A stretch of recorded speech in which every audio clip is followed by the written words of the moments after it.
Bloomberg Audio Studios. Podcasts, radio, news. So less than a week in office, and the UK New Labour government seems to be wasting no time in trying to pursue their agenda or some of their pledges in the manifestos.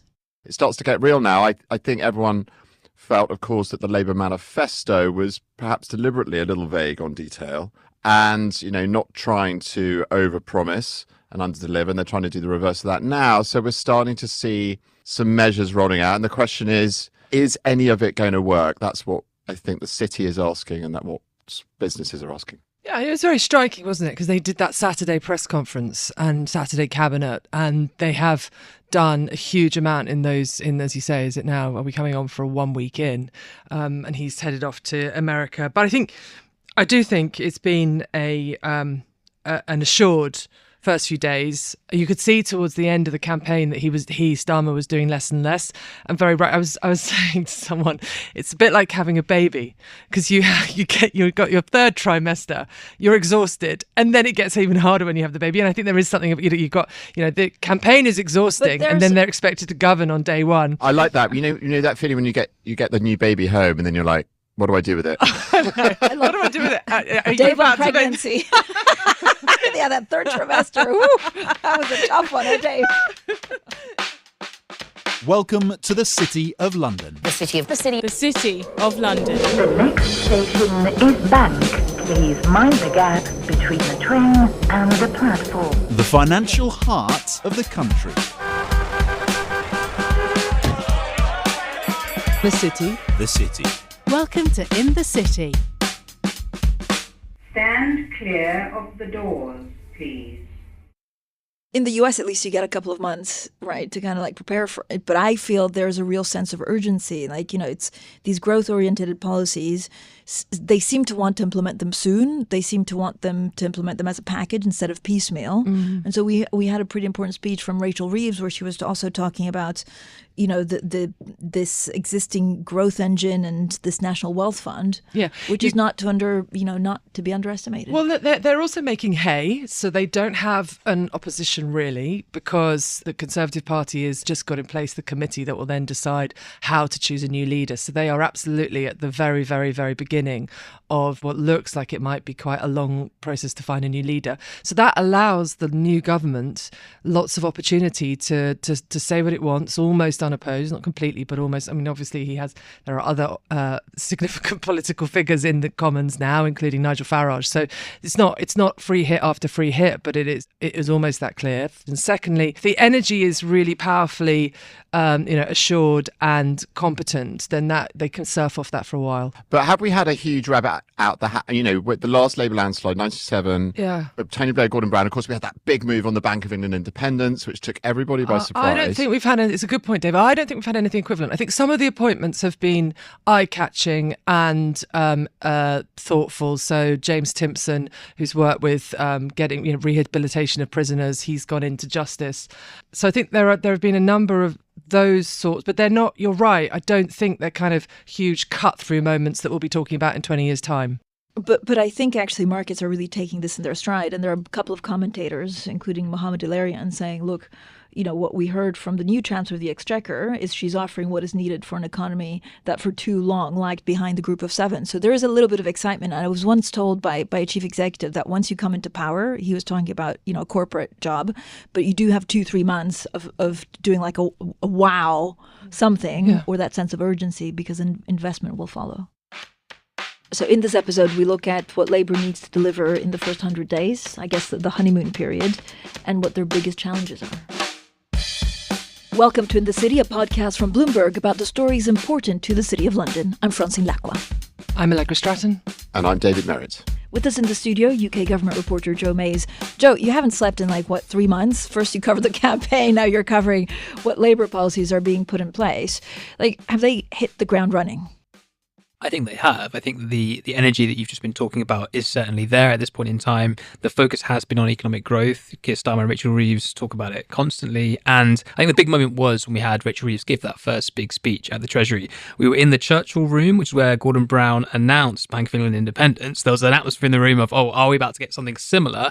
I don't think they delivered something on that scale. I think what we had was the big push on planning reform, which they see as a key growth driver, and then also talking a lot about net zero and how to make progress on that. I think what was so interesting about the speech, though, was that Rachel Reeves wasn't committing to spending much money herself. It was really an admittance that growth is going to come through other departments. She wants to be the person kind of leading it all, but she is basically saying Angela Rayner and Ed Miliband are basically two of the most powerful people in the country right now, because they have been told you have carte blanche to get growth going, and that means we're going to build. That means we are basically YIMBYs. We're not NIMBYs, we're YIMBYs now. We're saying yes to building, and the rest of the world needs to wake up and notice that Britain's about to go for it. But this is basically ministers overruling some of the planning authorities, right? So it's not, how divisive is this going to be?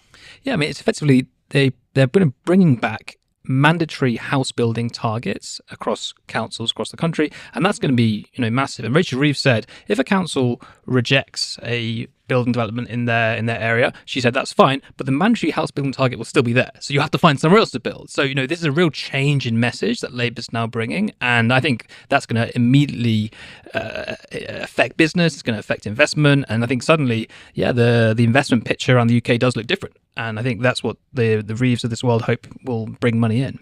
Consecutive governments have talked about trying to spur building, and it hasn't works. Why is this time different? I'm just thinking about all those Labour MPs who are now in these constituencies, formerly held by Conservative MPs, in which their constituents, their new constituents, don't want houses built on the Greenbelt or in in their backyards. So how are they going to manage the backlash that will inevitably come from all around the country, where we all want more houses, they just don't want them built in their area? There is a pretty big philosophical difference between this administration and what we had under Boris Johnson. I think Boris Johnson as Prime Minister did want to get going on this kind of thing, but we saw that when the push came to shove, and there was that moment where Robert Jenrick had this algorithm which was going to lead to a lot more house building, and there was a huge revolt in the Commons, and they backed down from that. I think Keir Starmer, sitting on the majority that he has, does have a cushion there to push these things through, and he will say, look, I was elected on a mandate to deliver this. I have all these new MPs sitting behind me who back that manifesto, and therefore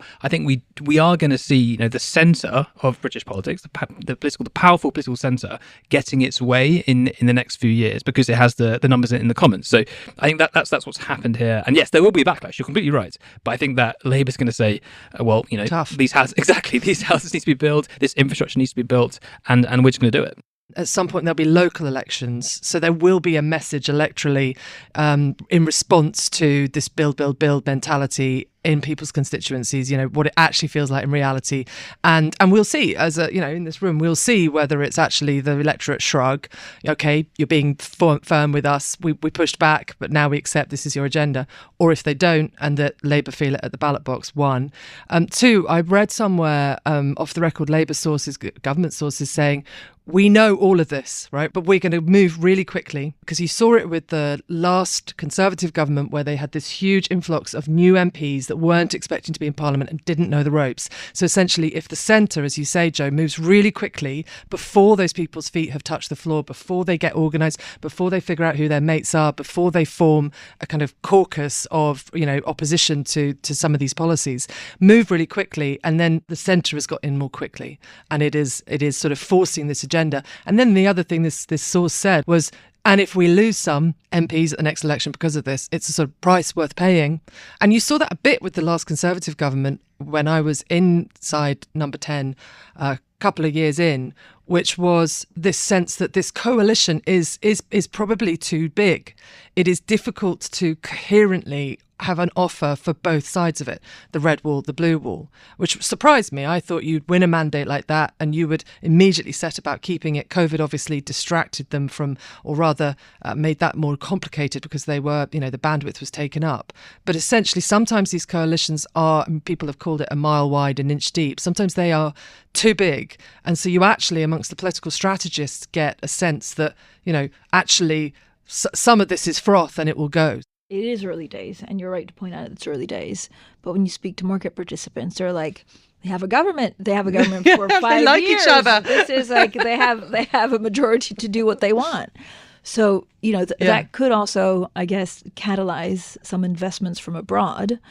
And that was, I guess, a big surprise in Rachel Reeves's speech. The recent history of the UK is constant events and moments that have deterred investors. The idea that an instability is coming up. So, okay, Boris Johnson wins in 2019, but then there's going to be the Brexit moment. So how will that play out? Okay, that's an uncertainty. And then get through that, but then suddenly the pandemic's hit. Okay, that's an uncertainty. We want to hold off on that. And then you have a Conservative Party which is hit by various scandal. You have Liz Truss, all these kind of uncertain moments. And you can see why investors would have sat on the sidelines. But then, as you say, we now have this moment where the kind of stars seem to be aligning in a pretty stable, positive way. You have a pro-growth Labour Party who are going to really attack the planning system and make building happen. That's a good.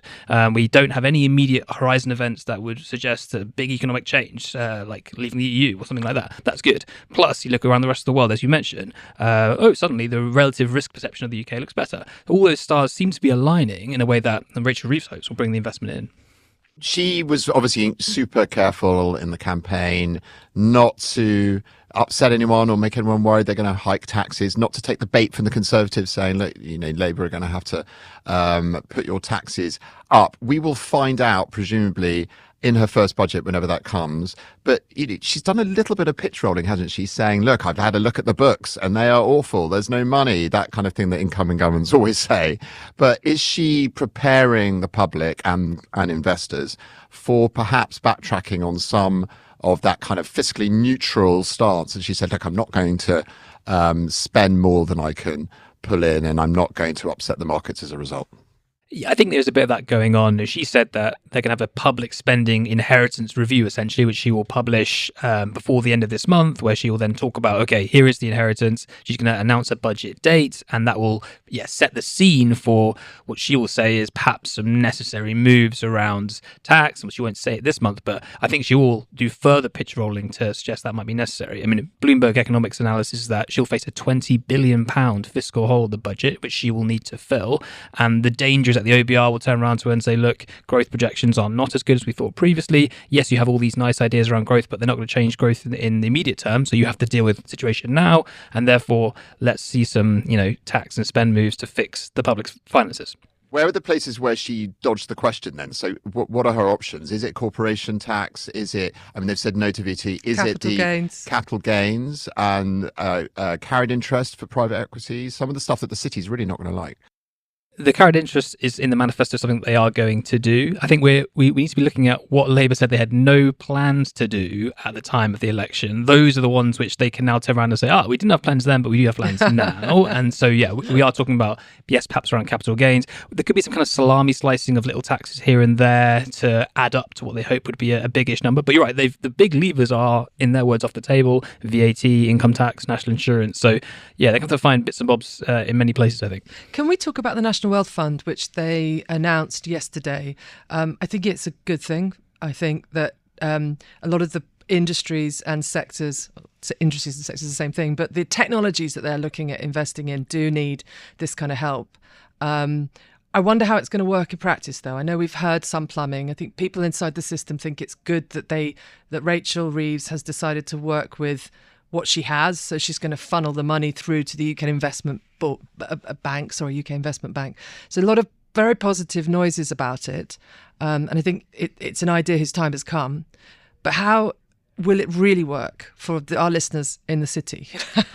We are at the stage where we're having to fill in some blanks because they haven't set out in detail how it will work. We had this report this week from the National Wealth Fund's task force, which gave us some hints about how it will work. So talking about having, various different investment offers that a institutional investor can partake in, equity, debt, addressing different kind of risk profiles or risk appetites that people will have, doing it on a deal by deal basis, not just kind of putting money all in one big fund, but then actually having specific projects where you as an investor might want to invest. But we're still at the stage of ideas. This is the recommendations to the fund about how it should operate. And so we're waiting now for Rachel Reeves from the Treasury to say, okay, thanks for those recommendations. Here is how it will actually work. And that's detail that will come, we think, later this month. But I think I agree with you. I think this is something that is needed and can be pretty effective. So just a disclaimer, because actually it's the former Bank of England Governor Mark Carney that's been leading this task force, advising Reeves on the Wealth Fund, and he's also chair of Bloomberg. But this is, the way she put it in the press conference yesterday was providing some kind of concierge service for investors and business that want to invest in Britain.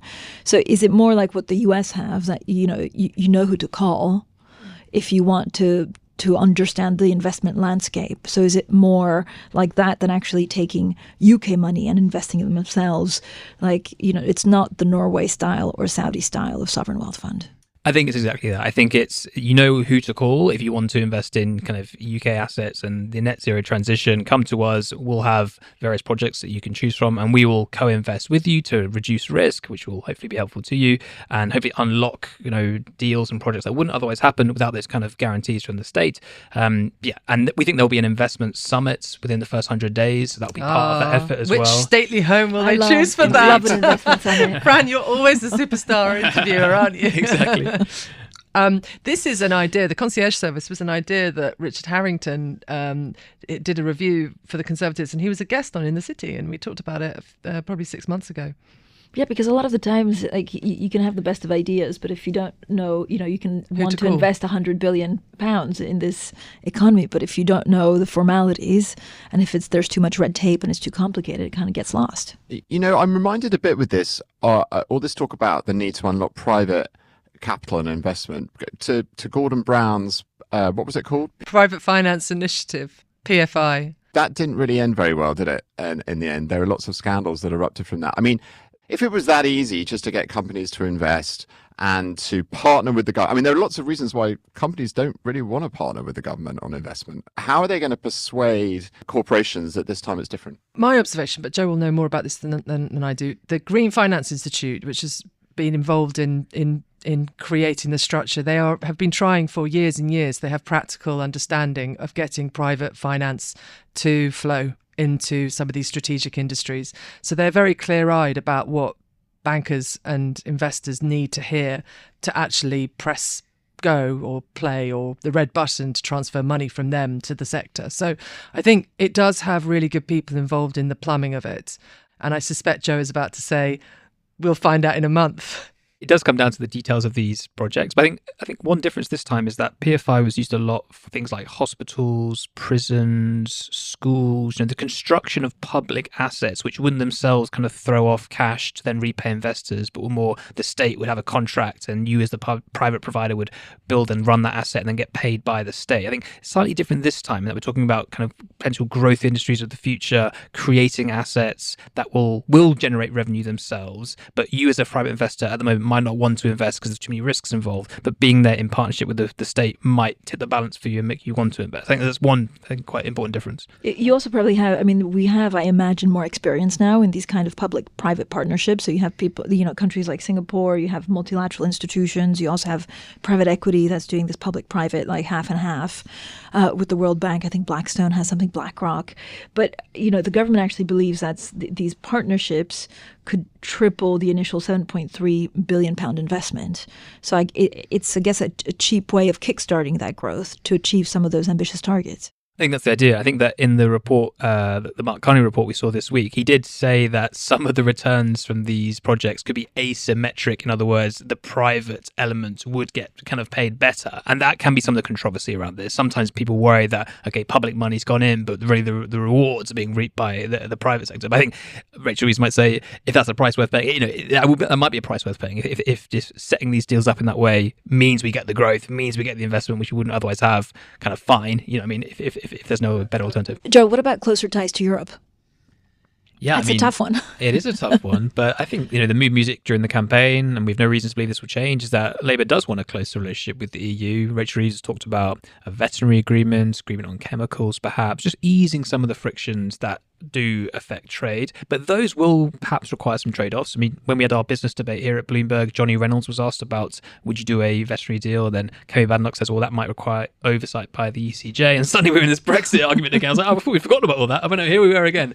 But I think, my sense is that Labour might be willing to do a veterinary deal, even if it does mean that very marginal concession on the ECJ, because their thought will be, well, the public just want food to be cheap in the shops. They don't really care about who necessarily has ultimate authority in some faraway land. I'm getting horrible flashbacks. I wanted to ask about the city, though, very specifically, Joe, because we've had the news that Tulip Siddiq is going to be the city minister, and one of the things I think you can credit Rishi Sunak with is moving forward with, and Jeremy Hunt, moving forwards with some reforms that have been broadly welcomed in the City of London for trying to turn around some of the fortunes of the London Stock Exchange and perhaps unlock some more capital and liquidity. Are we getting any sense that there's going to be some continuity there? I mean, Rachel Reeves definitely did a lot of time trying to convince the city that, she had the same good intentions. But what can we expect from the new city minister?